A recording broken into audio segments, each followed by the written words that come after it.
Hiya, I've got a really quick and easy video for you today, all about how to get your makeup to stay in place, in particular if it's coming off areas like the edge of your nose. As always, everything I've used is listed in the description, so if you click to make the video full screen, the title will come up along the top. Click the arrow next to it and a full list of everything will drop down. Everything I've used today is from the high street, and by all means you can just apply these tips to whatever's already in your makeup bag. Okay, the first thing I want you to bear in mind is that great makeup starts with great skincare. I want you to find a moisturiser that you feel really works for your skin and use it twice a day, in particular in the evening. When you've put your moisturiser on before bed, you're waking up in the morning already ahead of yourself to have that great makeup. But I would always prep your skin with moisturiser in the morning. I'm going to go in with this Sim Bright moisturiser today from the Inky List. Full disclosure, I've never used this before. It's the first time using it this morning, but I wanted to use all high street things today. And I know that the Inky List is on the more affordable end of the spectrum.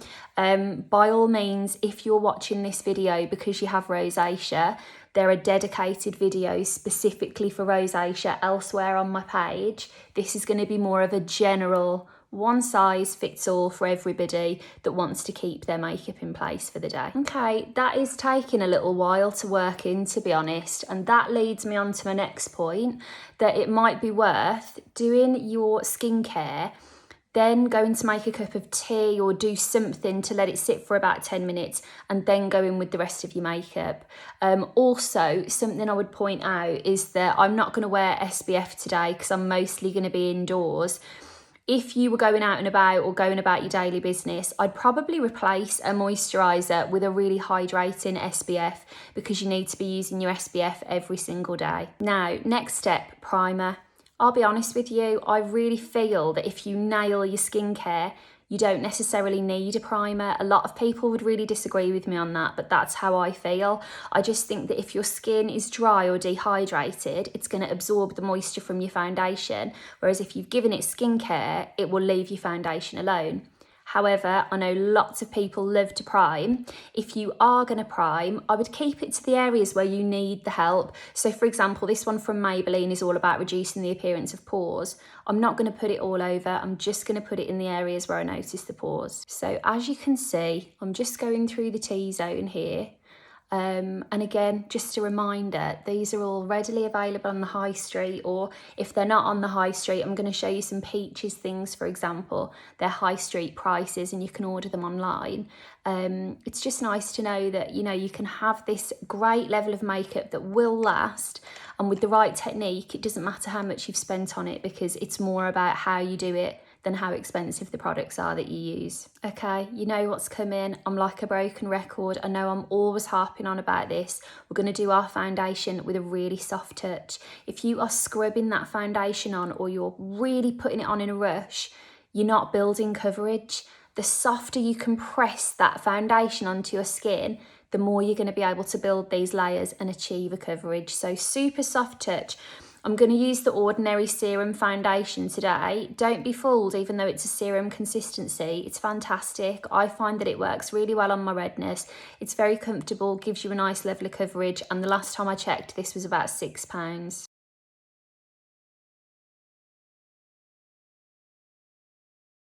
I always go a little bit more golden because I think it helps to neutralise the redness. And I'm really gently gliding this on. If I was to press too hard, I'd be lifting it off before I've had a chance to build any coverage. And I'm just going to take that across the lids. Okay, foundation is on.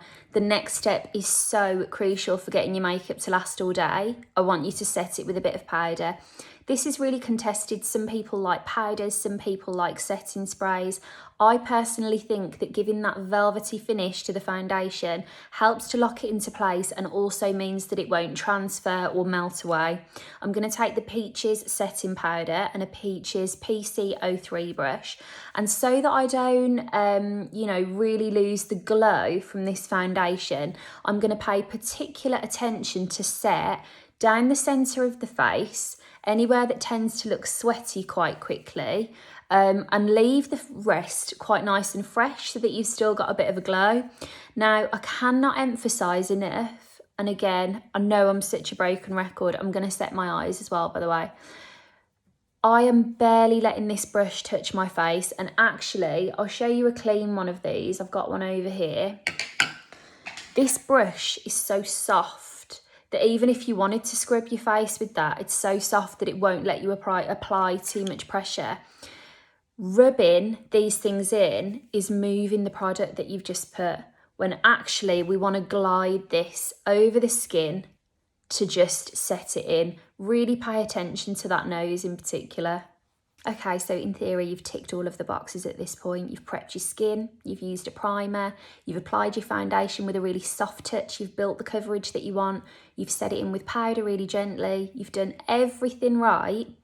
The truth is, at this point, there is still a level of maintenance attached. This is one thing that you never see on anyone's website, you never see anyone talking about, but the fact of the matter is, makeup isn't meant to completely stay like cement all day, because if it did, we wouldn't be able to get it off.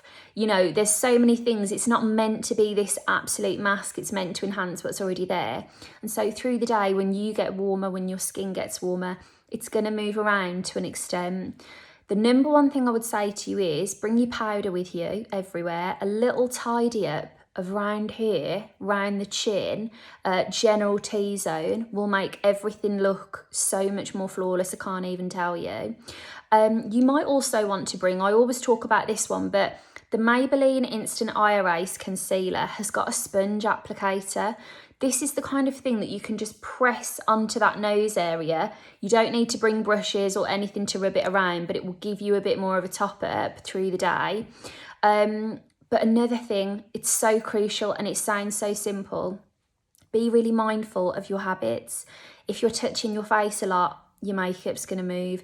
Even things like, you know, if you blow your nose, if you've got hay fever, those things, your makeup is going to come off. And thank God it is, because, you know, the whole point of it is that it's this lovely thing that we can enjoy, but it's not going to do any damage because it removes easily. So if you think of it like that, of course it's going to move a little bit. But just be mindful that you can do all of these things to give it the best chance it can at staying put, but ultimately to really keep it up, in particular at the moment when we're wearing masks. A tidy little touch-up will make the world a difference. And the reason I wanted to really go into that, I speak to so many people that say to me, what am I doing wrong? I've done this, I've done that.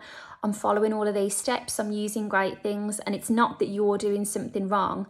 It's just that this is what happens to makeup through the day. And another thing it's worth doing is just checking that all of your products are compatible with one another. You don't want to use too many layers that are really thick. You want to try and use lots of thin layers so that things don't peel or you're not overloading your skin. So keep that in mind when you're having a look in your makeup bag. It might be the case that there are things that work really well individually, but not so well together. So do a little bit of trial and error with your makeup bag and see how different combinations work. But that's it from me today. I hope it was helpful. Let me know if you've got any other questions or video suggestions and I'll get through them. And I'll chat to you very soon. Take care.